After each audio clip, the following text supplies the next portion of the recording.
Abby is cleaning and suddenly she sees fresh fruit on the table. Hunger overcame reason, so she secretly took 2 fruits, but in the next second, she was discovered by feelers. Ow! Please! Hey! Back off! I said get back! Luckily, Zach arrived in time, so Abby was not attacked. Although Zach explained that feelers did not mean any harm, Abby was still frightened and then she left. After Abby left, Zach noticed the fallen fruit on the ground and immediately chased after her. Finally, Zach met her again in an alley. Abby asked Zach why he was following her, and Zach immediately took out the fruit from his pocket. Abby glanced at the patrolling Blood Clan and hesitated to reach out. When Zach saw this, he said it didn't matter. It was a voluntary gift. After hesitating for a moment, Abby finally accepted the fruit, thanked him, and then left. Zach immediately caught up and said that he was bored staying at home every day and he hoped someone could chat with him. Abby didn't want to say much to Zach and signaled him to go home quickly, because humans talking on the street can be captured by vampires. As soon as he finished speaking, a vampire walked slowly towards the 2 of them. Zach told her not to worry and that as long as they were together, there would be no danger. Then Zach said to the vampire, "She's with me."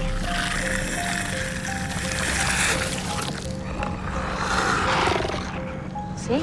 Abby felt relieved after seeing this. Zach said he wanted to take her to an interesting place. Abby agreed, and then they went to a museum. There were many animal specimens here, including a tiger killed by Zach himself. After spending time together, they both opened up to each other. Abby is a member of the partnership. Her parents died in a nuclear explosion, and now she lives with a group of orphans. Their lives are okay, but there is not enough food. After hearing this, Zach said he could share his food with the children. Abby was very happy and expressed her gratitude to Zach. Zach is deeply attracted to her. After separating from Abby, Zach returned to his residence, and he couldn't hold back his excitement in the elevator. When the elevator door opened, he saw 2 vampires standing in front of him. The blood ancestor signaled Zach to come forward and asked him how his day went, but Zach looked worried and asked the blood ancestor if the people outside really live in hunger every day. After hearing this, the blood ancestor said that it was the consequences caused by humans themselves. The nuclear bombs they created destroyed the Earth's ecology,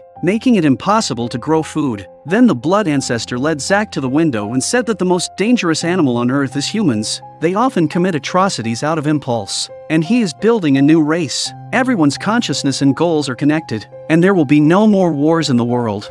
And you, Zach, can help me do that. Or you can return to being an ordinary, lonely boy. The choice is yours. Of course, you will no longer live here. I wonder how the girl will feel when she has no job, and you have nothing to offer her. When the blood ancestor mentioned Abby, Zach became determined and said he would do his best to assist the blood ancestor's plan. The blood ancestor was pleased to hear this and slowly extended his hand. Zach knelt down and accepted the blood ancestor's blood again. At this time, Quinlan was targeted by a human soldier with a machine gun, making him unable to move. Quinlan wanted to counterattack with his gun, but the soldier shot first. Vasily, seeing this, prepared to sneak attack. Quinlan understood the situation and decided to attract the soldier's attention, allowing Vasily to subdue him. So Quinlan threw the gun in his hand hard, and sure enough, the soldier was fooled. After that, Vasily slowly approached and asked him why he didn't respond earlier. The soldier, struggling to sit up from the ground, told Vasily that all his teammates were killed by vampires, and the main culprit was a human collaborator of the bloodsuckers, so he no longer trusts anyone. Vasily sympathized after hearing this and said he would immediately take care of his wounds, but just then... Because I said I would. He was finished. He couldn't hurt anyone. He should have put the gun down when I told him to. At night, Vasily and the others loaded the nuclear bomb onto a truck, and then Roman removed the casing to start the inspection, but an important core component was missing inside. Quinlan stood up after hearing this. They had been busy for so long, only to find a non-explosive nuclear bomb. Roman said that as long as they find the core, the bomb can detonate properly, but the problem is they don't know where to find the core. After hearing this, Vasily suddenly remembered that he had seen some vampire convoys transporting nuclear bomb devices. After hearing this, Quinlan said that the blood ancestor would definitely remove all the remaining nuclear weapons. After hearing this, Roman concluded that the blood ancestor would only hide the nuclear bomb device because the core would not be damaged even if it fell from a height of 10,000 meters. If they try to destroy it, it would undoubtedly be suicide. Vasily said they must find the vampire convoys. On the other side, the escaped Dutch was brought to Desai. After understanding the situation, Desai did not punish Dutch. He hoped Dutch could help him manage these pregnant women, because Dutch had a high reputation in their eyes. But Dutch did not agree. Desai started threatening her, saying that if Dutch didn't obey, he would immediately send her to the human slaughterhouse. Dutch could only reluctantly accept it after hearing this. Then, Desai and his wife went to the restaurant to eat. These humans who had sided with the vampires could enjoy music and a feast. Just then, Eichhorst found Desai, and when he saw him, Desai stood up as a sign of respect. He came this time to discuss something important with Desai. The blood ancestor is very dissatisfied with the output of the production base, because it takes 10 months for a newborn to be born, which slows down the master's plan. Therefore, Eichhorst hoped Desai could improve efficiency. Desai said it was a natural law, but Eichhorst told him they could perform cesarean sections in advance. If the baby is healthy, it can be done in 6 months. In that case, each person can give birth to nearly 2 children in a year. Desai was shocked to hear this, but he couldn't resist, so he agreed. At this time, F came out of the vampire nest and began the next stage of the plan. They discovered that the vampires had been transporting something recently, and F believed there must be something important inside. So F prepared to go explore, and Alex agreed with F's plan. The man was observing the situation outside when suddenly a group of vampires rushed out of 2 trucks. F and the others immediately started to evacuate upon hearing the alarm. You gotta move. At this time, a large number of vampires had rushed into the house, and the resistance army was immediately blocked by the vampires. When everyone sees this, they can only fight against it, but there were too many vampires, and they soon couldn't hold on.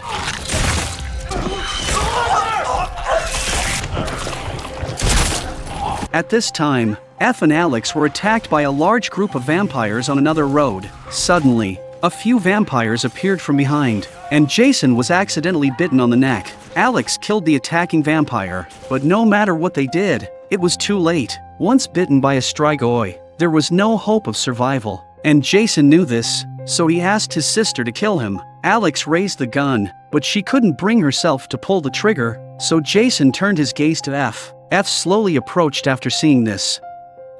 You make him pay.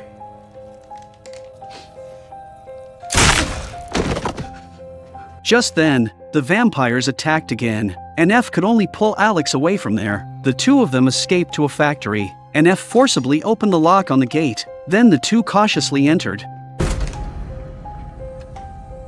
Suddenly F was startled by the dummy in the room. This was a clothing factory. They didn't find any trace of vampires here. On the other side, Gus was cleaning up supplies when suddenly a companion covered in blood walked in. Gus immediately asked what had happened upon seeing this. The companion said that he was originally going to deliver goods, but 2 people suddenly appeared and robbed him of the supplies. Gus saw his companions wound and quickly stopped the bleeding. Said it was their spot now.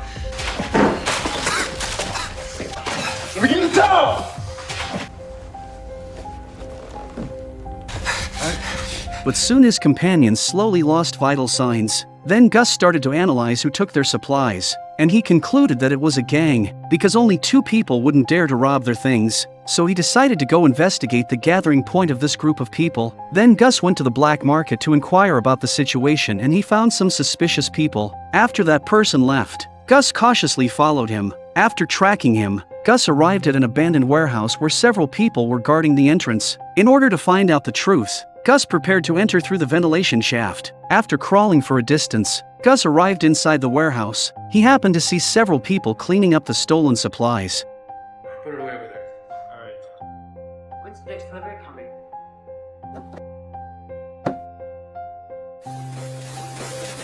At this moment, he suddenly noticed that one of them had the words New York Police Department on his clothes. After returning, Gus reported the situation to his friends. He told everyone that he had found the people who were robbing their supplies, but they had plenty of weapons and ammunition. If he could get the ammunition back, it would be enough for them to use for a long time. And he discovered that these people were once New York police officers, so they need to make a plan. After all, the other party has received strict training. Therefore, Gus suggested going around to their rear through the ventilation shaft, and then sending 2 people to deal with the guards at the nearby building. In this way, they will be able to deal with them easily. After hearing Gus's plan, everyone expressed their agreement. At this time, a cesarean section was being performed. The child in the woman's belly is only 7 months old, but the blood ancestor doesn't care. As long as the baby is healthy, Dutch was forced to cooperate with Desai, and her task was to comfort the pregnant woman. Soon, the scalpel cut open the woman's belly. At this moment, the pregnant woman appeared very panicked, and Dutch immediately started chatting with her. Sure enough, after diverting her attention,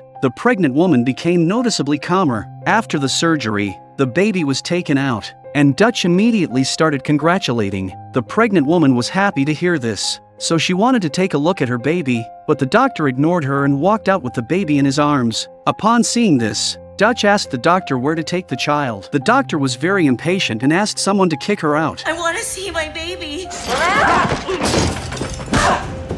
Dutch was very angry about this. Dutch escaped from the production base, but the alarm caught her attention. Desai took the opportunity to push her against the wall. When Desai wasn't paying attention, Dutch directly attacked Desai, making him lose the ability to resist. He was instantly knocked down to the ground, and then Dutch started running upstairs, but she only ran from one hell to another.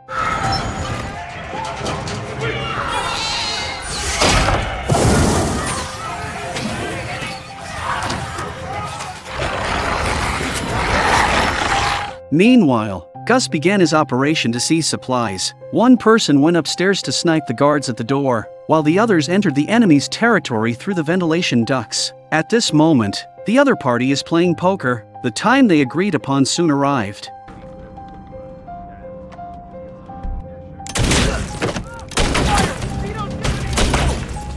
Upon hearing the gunfire, the people inside the house rushed to provide support. Once they left, Gus and the others crawled out through the ventilation ducts and coincidentally encountered someone coming back to retrieve their gun. Gus immediately killed him, and the others returned upon hearing the gunshot. Both sides immediately engaged in a fierce gunfight. The well-trained police officers were powerful, and Gus and the others quickly found themselves at a disadvantage. Unfortunately, Gus and his team quickly ran out of ammunition, and they were soon surrounded by the enemy. At that moment, Cream saw a heavy machine gun, and so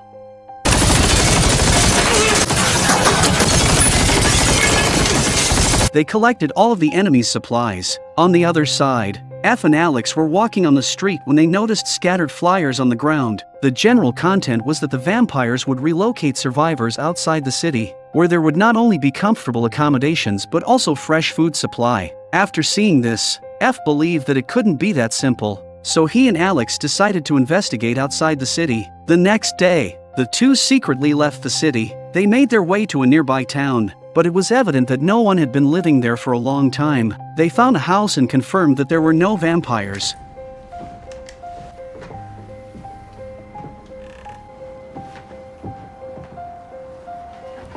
So they decided to rest there. Alex sat on the bed first and then invited F to rest on the bed as well. Alex's words made F stunned for a moment. I should probably hit the couch. Didn't mean it like that. Safest thing for us to do is to be together. I promise I won't take advantage of you, Dr. Goodweather. No, it's not like that. Normally I'd let you. I'm just trying to be a different person. Will you just shut up so we can go to sleep?